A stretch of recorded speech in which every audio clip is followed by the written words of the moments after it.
Bienvenidos a un nuevo capítulo de No Somos Nada, el podcast de noticias internacionales de T13. En esta edición especial, desde Buenos Aires, James Gatica, quien les habla, desde Santiago de Chile, don Carlos Zárate, un miembro permanente de este podcast de los fundadores. ¿Cómo estás, Carlos? Muy buenos días. Hola, James, muy buenos días. ¿Por qué está James? Porque Paz Zárate, nuestra compañera, está en una asignación propia de su carrera de abogada, y entonces, como James y yo no somos nada, podemos seguir con la premisa de este podcast que usted ya sabe, lo puede ver en Spotify, tiene imagen, y lo puede ver en YouTube. En Spotify, por favor, suscríbase. En YouTube, la campanita, y decirles, como siempre se dice al principio de nuestro espacio, las opiniones vertidas en este programa representan solo a quienes las emiten, no necesariamente representan la línea editorial de Canal 13. Óigame, señor Gatica, usted testigo privilegiado de la cumbre del CELAC que dejó flecos para todos lados. Le cedo la palabra. ¿Por dónde comenzamos el análisis de lo que pasó en Buenos Aires en la cumbre CELAC?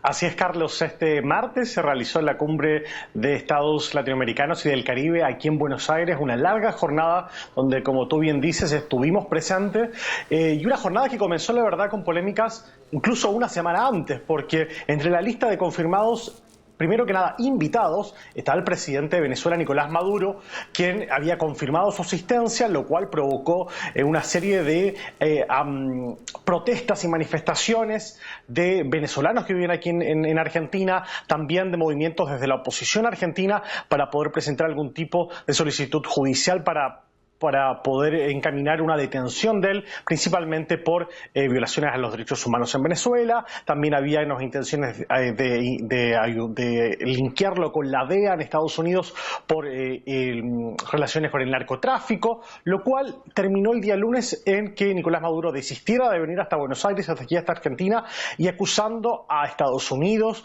a la neoderecha fascista, y que habían amenazas permanentes y reales para él y para su delegación, y por eso decidieron no asistir finalmente a esta reunión de CELAC que se realizó el día martes, y que tuvo en cambio, en vez de tener a Maduro como protagonista, y que hubiera sido muy en paralelo a lo que hubiera sido la cumbre como tal, por las manifestaciones que se esperaban, incluso que hubo durante ese día en pro y en contra, los protagonistas realmente fueron Alberto Fernández, que lideraba como presidente pro tempore, y también Ignacio Lula da Silva, el nuevo presidente de Brasil, que realizaba ya su primera gira como presidente ya asumido al 1 de enero de este año, y que vino hasta Argentina para hacer una visita oficial el lunes. El martes se sumó a esta reunión de CELAC, pero que durante el día, muy a puertas cerradas, todo porque no hubo una señal oficial que mostrara cada una de las intervenciones de los países.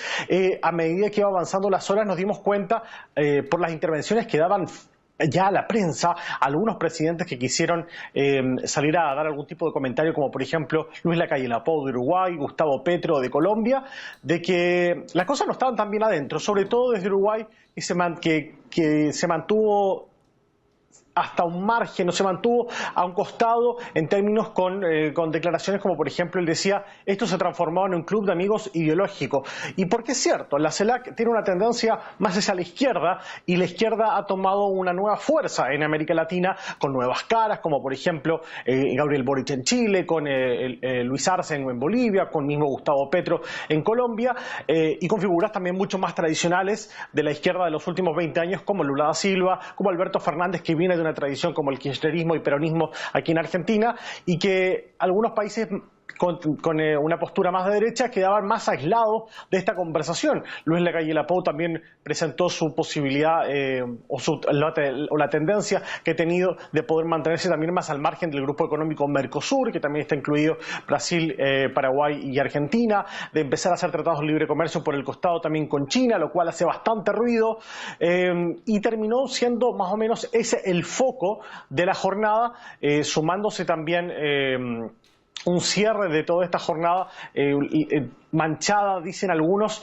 por una polémica que surgió en Chile pero que reventó en Argentina. Me refiero a esta filtración de audios de la Cancillería chilena, justamente dentro del equipo de la canciller Antonia Rejhola, y se supo durante este día de CELAC, y tuvo que salir a hablar incluso el canciller Santiago Cafiero, el canciller argentino, diciendo que las relaciones entre ambos países estaban en buenos términos y que fue, como dijo también el presidente Alberto Fernández, un mal uso de comunicaciones privadas. Pero lo cierto es que hubo un faltante de un tema transversal y que pudiera destacarse de esta cumbre de Estados latinoamericanos y del Caribe, que deja la presidencia argentina, que la toma San Vincent y Granadinas, y también la última oportunidad, muchos decían aquí en Argentina, la última posibilidad de Alberto Fernández de mostrarse como un líder regional de lo que es de cara a este año de elecciones presidenciales aquí en Argentina, y donde se ven pocas o remotas posibilidades de que el oficialismo pueda salir electo. ¿Cómo lo viste tú, Carlos, desde allá?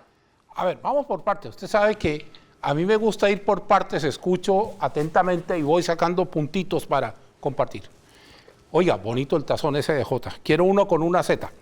Empecemos. Para Maduro es una demostración de que actualmente en nuestro continente es un paria. No hay un solo país, salvo los países afines a él, que lo quiera recibir o que quiera dialogar con él. Cuando yo digo paria, no me estoy refiriendo a la persona, me estoy refiriendo al cargo, a las actuaciones que ha suscitado, incluso con una huelga interna por un tema de sueldos. El presidente Fernández se despachó una frase de aquellas, interrogada por el tema de la inflación. Fernández no encontró nada mejor que decir que la inflación era un tema que estaba en la cabeza de los argentinos. Bueno, 95% de inflación, cifras oficiales, marcaron que esa deben ser todos los argentinos, somos como 50 millones, todos tienen la cifra 95 en la cabeza para tratar de adquirir. En el caso de Lula, el tripresidente, así le digo yo familiarmente, el problema de Lula es que Lula quiere reeditar una fórmula de liderazgo continental que se atomizó a raíz de Bolsonaro, a raíz de Dilma Rousseff y a raíz del propio Lula. Y ese liderazgo regional no es exactamente lo que el continente está buscando y no en los términos que lo planteó. La sola idea que fue planteada por Fernández, recogida por Lula y desechada, como una vieja canción que hay por ahí que dice que fue gran noticia en la madrugada, a mediodía noticia confirmada y en la tarde noticia olvidada, es el tema de la moneda común. Ahora, yo quiero cerrar por lo menos esta intervención desde Santiago antes de volver a Buenos Aires, con el tema de los audios. Aquí hay una desprolijidad que ya fue sancionada, la encargada de comunicaciones renunció, pero le queda a uno la sensación de que esas desprolijidades proveniendo del mismo gobierno atentan contra objetivos del gobierno. Yo creo que el gobierno de Chile tiene que estar agradecidísimo del canciller Cafiero y del presidente Fernández, que decidieron no decir nada y, como decimos en chileno, si usted nos está escuchando en otras partes de Sudamérica, prestarle ropa. James, para volver contigo, la pregunta es, ¿sirve la CELAC de algo? Digo, porque está la CELAC, está Mercosur, está la OEA, y todos son organismos que se reúnen, se gasta plata, la pasan bien, pero ¿sirven de algo realmente? ¿Vale la pena? Año 2023 en que tenemos telemática, nosotros dos conversando para ustedes a través de nuestro podcast, y tenemos posibilidades incluso de correo electrónico, si usted no quiere conversar presencialmente. ¿Vale la pena toda esta parafernalia y produce algún efecto según tu opinión?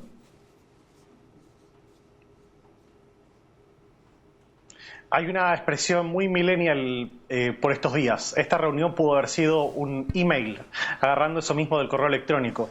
Realmente, la gran inversión que es organizar una cumbre como esta, la movilización de equipos, de comitivas, de presidentes, de seguridad, la logística también de armar todo esto. Éramos más de 400 periodistas ese mismo día para tener pocas resoluciones en concreto. Y me agarro también de una frase que no hace mucho dijo el expresidente uruguayo José Pepe Mujica. Por años fuimos a tantas cumbres, muchas fotografías, muchos hoteles, pero realmente no conseguimos nada. Y esa reflexión de un hombre grande, mayor, como dicen aquí en Argentina, grande, con años de experiencia en la política, en la región, conociendo bien nuestra cultura, pareciera que al final del día no se resuelve mucho, no se consiguen muchos consensos, no se ayuda a buscar soluciones a los problemas transversales que hay en nuestra región, como es la democracia, como es la pobreza, como es ahora esta pandemia de la inflación.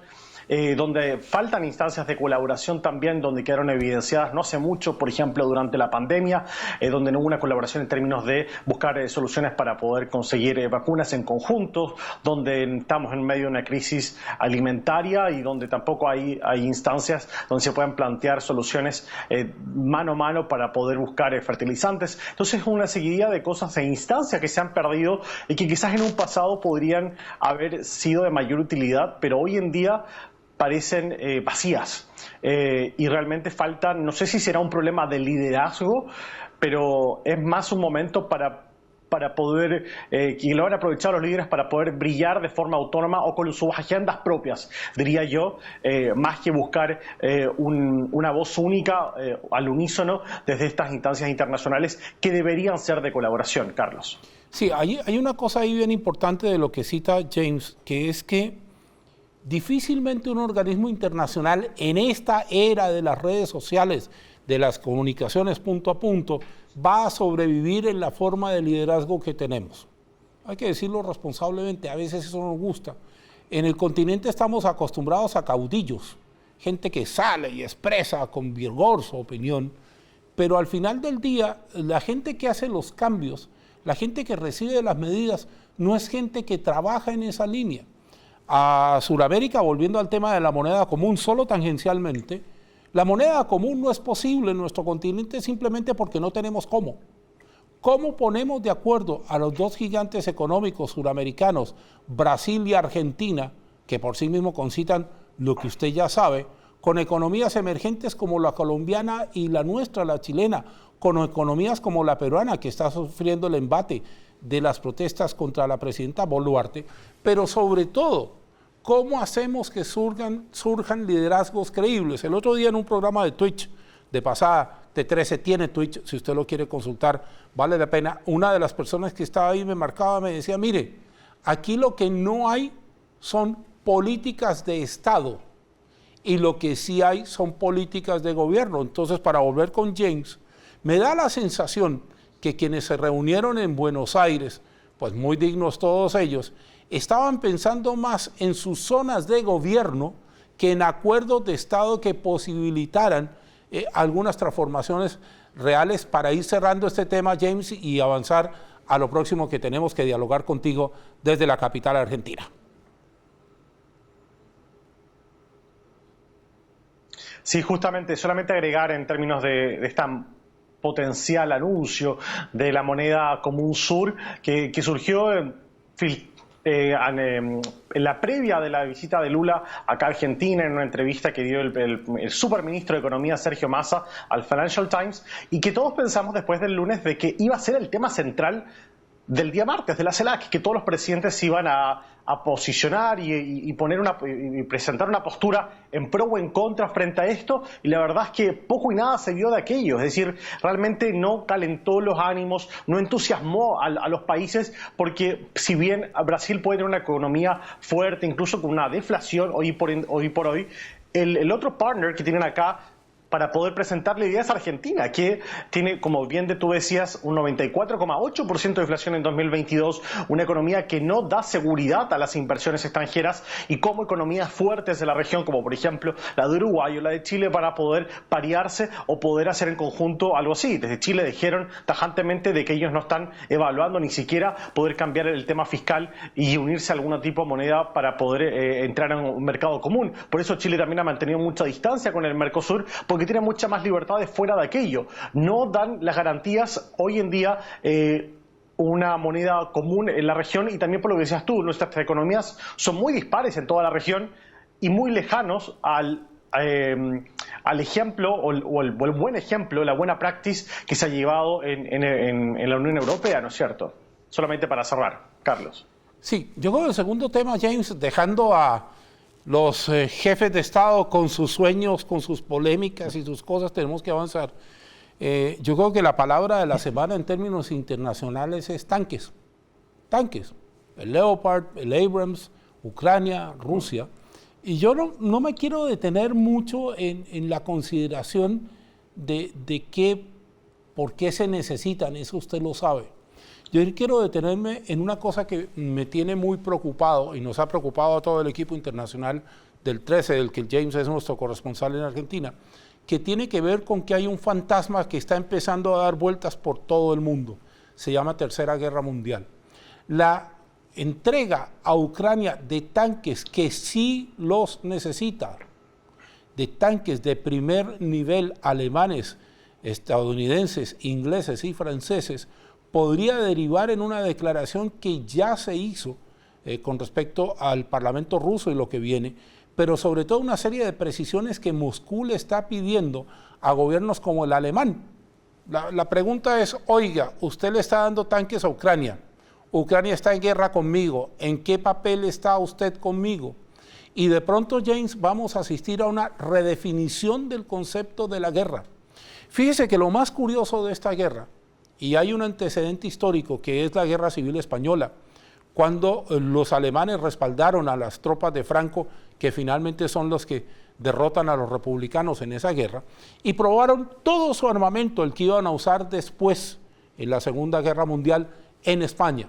No estoy diciendo que eso vaya a pasar, lo que estoy diciendo es que al final del día parece que nadie se preocupa de lo que significa la entrega de los tanques, y para ir contigo, la petición que siguió a los tanques, misiles de largo alcance, es decir, misiles ofensivos, siguió una petición de helicópteros y una petición de aviones de combate. De hecho, hoy se especula con que esos aviones de combate pueden ser MiG-23 y MiG-29, que van a ser entregados por países que tienen esos aviones a Ucrania, con un desarrollo, James, que es de pronóstico, por lo menos desde Santiago, bastante reservado.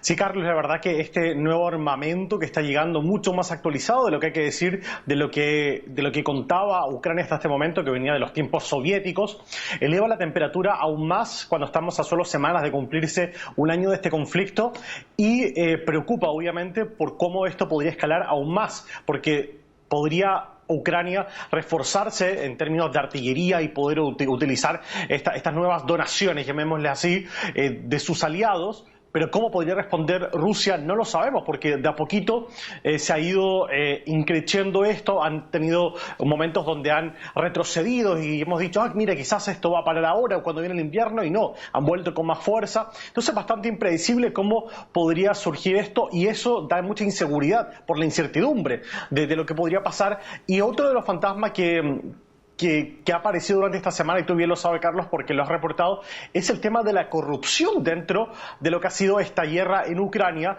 y dentro precisamente del gobierno ucraniano, de los gobernadores que han administrado las ayudas internacionales, y que entrega un nivel de desconfianza tremendo en términos de las autoridades que están liderando un pueblo que está desplazado por un lado, muy herido en términos de las vidas humanas que se han perdido, de la reconstrucción que se está llevando, pero que también ha recibido ayudas internacionales muy grandes, pero que no han sabido ser administradas de la forma adecuada por estos reportes de corrupción, y que los gobiernos internacionales que han estado apoyando de diferentes formas están pidiendo un concepto que en inglés se llama accountability, que en español vendría siendo como responsabilidad y transparencia frente a lo que te estoy dando, ¿no es cierto, Carlos? Así es. Ahora, para ir cerrando, porque, oiga, qué sabroso que uno conversa con James. Se nos fueron ya casi 20 minutos rapidito y teníamos un par de cosas más en el tintero. Yo quiero cerrar con James con lo siguiente. De nada le sirve ser a usted el líder de la resistencia contra una nación agresora si se le puede probar corrupción. Y probablemente usted no haya cometido la corrupción, pero usted es responsable político de la corrupción, que es el accountability que menciona James con su perfecto inglés. El tema de fondo acá es que nos empezamos a agotar por un lado y empezamos a tener miedo por otro. Estamos a puertas del primer año de la guerra en Ucrania y nadie resuelve nada. Bien, Para cerrar el tema de Ucrania y avanzar en otros temas, lo que está poniendo a prueba la OTAN y los países europeos al entregarle tanques a Ucrania es la posibilidad que Ucrania tiene de defender su territorio, porque puede ser, desde la mano contraria, y voy contigo a Buenos Aires, que Rusia decida escalar la guerra y ahí estamos en un escenario absolutamente impredecible, James.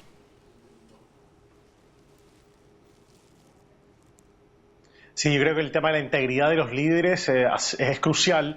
Bien lo saben en Rusia, es decir, Putin puede ser un líder para muchos de los rusos, pero también las causas de corrupción en su contra, en el Kremlin, dentro de los oligarcas, manchan obviamente la gestión de cualquier líder, y el rol que ha tenido la OTAN en este momento puede ser cuestionado por algunos, es muy cierto, pero podría también ser clave en términos de tener o buscar alguna salida. No sabemos si podría ser antes de que se cumpla un año, pero un conflicto que todo el mundo pensó que podía ser cosa de semanas, estamos muy cerca de que se cumpla todo un año. Y realmente es súper preocupante, y sobre todo por el pueblo ucraniano, ¿no? Creo que de a poco durante este año para muchas personas en el mundo han puesto en el mapa Ucrania y los desafíos que han tenido que enfrentar, pero que deja una estela de una crisis humanitaria tremenda que no sé si aún hemos visto todos los efectos de aquello, Carlos. Sí, yo quiero agregar a esto, para ir al cierre de nuestro podcast, que no hemos hablado de los mercenarios, de aquellas personas que combaten a favor de Rusia, que fueron sacados de la cárcel y que se les ofreció que si combatían 6 meses quedaban en libertad, con todo lo que eso significa, y también las acusaciones que pesan sobre los comandantes de esos mismos mercenarios de ejecutar a aquellos que en el campo de batalla se rinden o no quieren seguir combatiendo. Bien, vamos a ir buscando cierres, mi querido James. Yo tengo un cierre hoy que en lo personal me toca desde que soy niño. Hoy es el Día Internacional de Recuerdo del Holocausto, es 27 de enero. Quiero hacer una pausa, porque el tema del Holocausto se ha ido relativizando y lamentablemente varios sectores han utilizado esa palabra en beneficio de sus propias agendas. Lo que uno recuerda hoy es que un sistema político en un país del mundo que por su propio pensar y posicionado de un Estado decidió exterminar de la faz de la tierra a una población. Eso no se puede permitir, nunca puede ser olvidado, forma parte de lo que uno tiene que ir aprendiendo en la vida, porque nadie tiene derecho a exterminar a nadie de la faz de la tierra. Cuando uno recuerda esto, inevitablemente tiene que hablar de la Alemania nazi, y la Alemania nazi con todas las medidas antinazis que siguieron después de que terminó la guerra. Pero tenga buena memoria, porque genocidios y holocaustos en el mundo siguen ocurriendo a nombre de personas que creen tener la verdad, y las víctimas son inocentes que ni siquiera tienen ni idea por qué están perdiendo la vida. Sé que no es el cierre al que estamos acostumbrados, generalmente yo cierro con algo más iluminador, pero créame de verdad, más allá de la dureza de las palabras que he utilizado, que esto ilumina. Si usted tiene un hijo, hable con él de este tema, porque entre todos tenemos que evitar que esto se vuelva a repetir. James, voy a Buenos Aires para tus palabras finales de nuestro No Somos Nada de hoy. Sí, destacar un caso que han conmovido mucho a Argentina, vuelto a conmover, diría, este verano, después de 3 años. Están justamente este mes de enero desarrollándose el juicio por el crimen de Fernando Báez, un joven de 18 años que hace 3 años fue asesinado a patadas, a golpes, afuera de una discoteca en la ciudad de Villa Gesell, por un grupo de 8 jóvenes rugbyistas.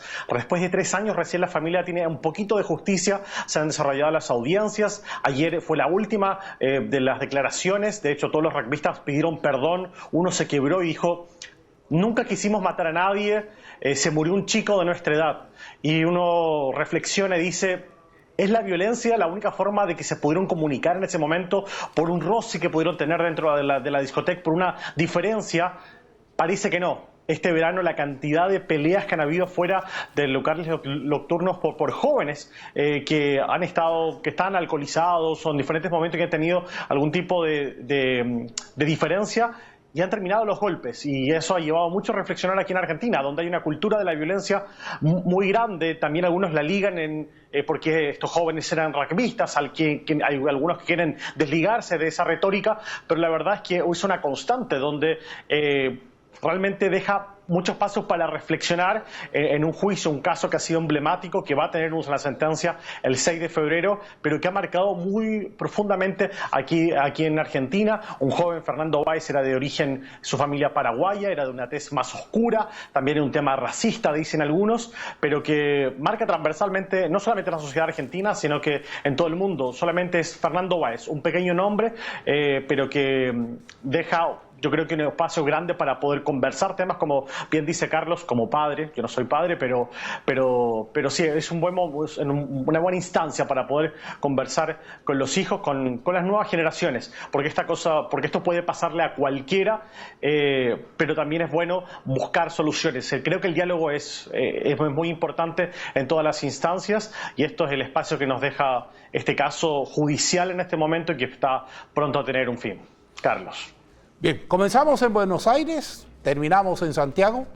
Este ha sido un No Somos Nada. Le mandamos un saludo a Paz Zárate, que está en Países Bajos. Le agradecemos a Emanuel Roa, muchacho joven, que hoy tuvo la responsabilidad de colocarnos en imágenes para ustedes en YouTube y en podcast. A nombre de todo nuestro equipo, nuestro editor Pablo Bustos, James en Buenos Aires, Paz en Países Bajos, soy Carlos Zárate. Muchísimas gracias. Nos juntamos en una próxima oportunidad.